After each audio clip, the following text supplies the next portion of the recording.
ఈ కార్యక్రమాన్ని మీకు భక్తితో సమర్పిస్తున్న వారు కాంచీపురం వరమహాలక్ష్మి సేల్స్. పెరుగన్నంతో కామెర్లు నయమా? ఇది నిజం. ఇది చూశారు మీరు తమ్మునేల్. పెరుగన్నంతో కామెర్లు ఎట్లా నయమైనాయి? ఆశ్చర్యకరం. నిజంగా ఆ భక్తుడు స్వయంగా ఈ బాధను అనుభవించిన భక్తుడు నాకు చెప్తుంటే వెంటనే సాయి సచరిత్రలో బాలాశింపి కథ గుర్తొచ్చింది నాకు. బాలాశింపి కథలో అతను మలేరియా జ్వరంతో తీవ్రంగా బాధపడుతూ ఉంటాడు. ఎంతోమంది వైద్యుల వద్దకు పోతాడు, రోగం కాస్త నయం కాదు. చిట్ట చివరికి బాబా దగ్గరికి వచ్చినప్పుడు బాబా చెప్తాడు, బాలా, అష్టలక్ష్మి మందిరము వద్ద ఉన్న నల్ల కుక్కకు పెరుగన్నం పెట్టరా అన్నాడు బాబా. ఎవరికి అర్థం కాల. చూడండి ప్రపంచం ఎట్లా ఉంటుందంటే అర్థం కాని విషయానికి ఎగతాళి చేస్తుంది. హే అని నవ్వుతారు. అర్థం కాలేదుగా వాడికి, అందుకని ఎగతాళి. అందరూ హే అన్నారు కొంతమంది. కానీ బాలా చెలించల. బాబా చెప్పాడంటే ఇందులో ఏదో సత్యం ఉంది అనుకున్నాడు. ఇంటికి పోయాడు. పెరుగన్నం సిద్ధంగా ఉంది. ఆ పెరుగన్నం తీసుకున్నాడు. మందిరానికి వెళ్ళాడు.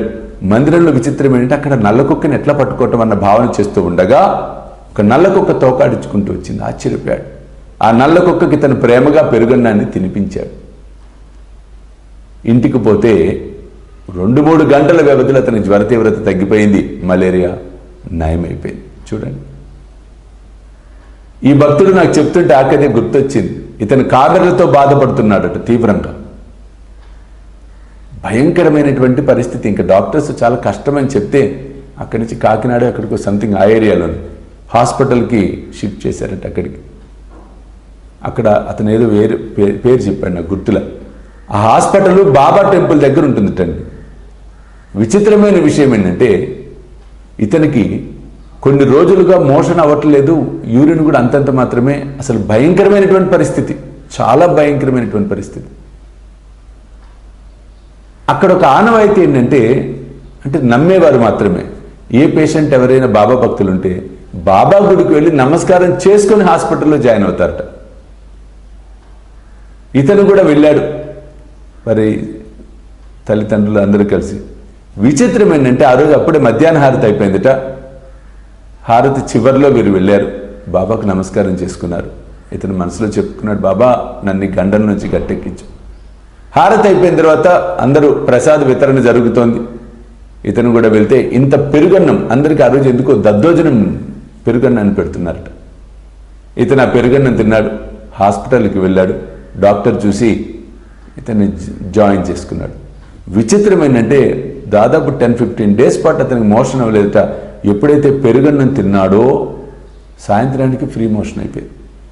డాక్టర్ ఫస్ట్ అతను చెక్ చేసి దాదాపు 2 వీక్స్ 3 వీక్స్ పడుతుందేమో చెప్పలేము అన్నట్టు. కానీ విచిత్రము, కేవలము 5వ రోజు అతను డిశ్చార్జ్ అయిపోయి ఇంటికి వెళ్ళిపోయాడు. మొత్తం నార్మల్ అయిపోయాడు.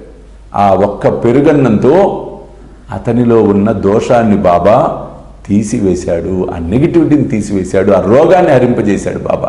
చూడండి, ఒక్క పెరుగన్నంతో పూర్తి స్థాయిగా జాండీస్ కామెర్లు ఉన్నాయన్నమాట. అందుకే ఎవరైతే విశ్వసిస్తారో, ఎవరైతే ప్రేమిస్తారో ఫలితాలు తప్పక ఉంటాయి. మీరు సాయి మందిరం అవ్వచ్చు, ఏ మందిరంలోనైనా దైవ ప్రసాదాన్ని స్వీకరించేటప్పుడు ఆ భావన చేస్తూ స్వీకరించినట్లయితే గొప్ప ఫలితాన్ని వస్తుంది తప్పితే అదేదో ప్రసాదం ఏదో తింటున్నాం అలా కాదు.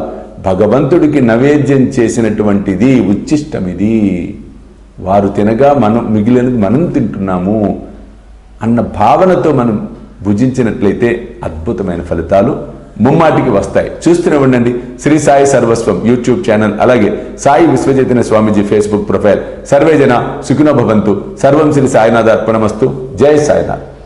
సాయి భోజన్ ఇది ఒక అద్భుతమైనటువంటి కార్యక్రమం. మీ అందరి సహాయ సహకారాలతో అత్యంత అద్భుతంగా సాయినాథుడు ఏదైతే ఆయన భావన చేశాడో సంకల్పించుకొని ఆనాడు షిరిడీలో ప్రతి ఆదివారం గురువారం తాను స్వహస్తాలతో వండి 10 మందికి భోజనం పెట్టాడో ఆ సంకల్పాన్ని నెరవేర్చే కార్యక్రమమే సాయి భోజన్. ఏ అకేషన్ అయినా అవ్వచ్చు, ఏ అకేషన్, ఏ శుభకార్యం, ఏ కార్యమైనా దాని సందర్భంగా మీరు కూడా ఈ సాయి భోజనంలో పాలు పంచుకోండి.